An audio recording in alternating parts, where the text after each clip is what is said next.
అసలు వెంకటరమణుడుగా ఆయన రెండు ప్రాంతాల్ని ఉద్ధరించాడు.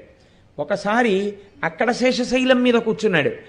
రెండవసారి ఉద్ధరించినప్పుడు గోదావరి కృష్ణ నదుల మధ్యలో ఉన్నటువంటి ప్రాంతంలో మళ్ళీ ఇంకొక శేషాచలం ఉంది. అదే ద్వారకా తిరుమల. చిన్న తిరుపతి అంటాం మనం. ఆ ద్వారకా తిరుమల క్షేత్రంలో ద్వారక మహర్షి అనబడేటటువంటి ఋషి తపస్సు చేశారు వెంకటేశ్వర స్వామి వారి యొక్క పాద దర్శనం కోసమని. ఆయన మీద పెద్ద పుట్ట పట్టేసింది.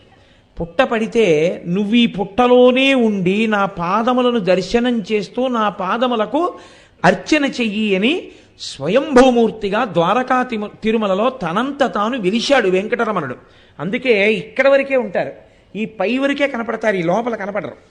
ఆ మిగిలిన భాగం పుట్టలో ఉంటుంది. ఇప్పటికీ ఆ పుట్టలో ద్వారక మహర్షి కూర్చుని ఆయన పాదములకు అర్చన చేస్తూ ఉంటారు అని. ఇక్కడ వరకే ఉన్నటువంటి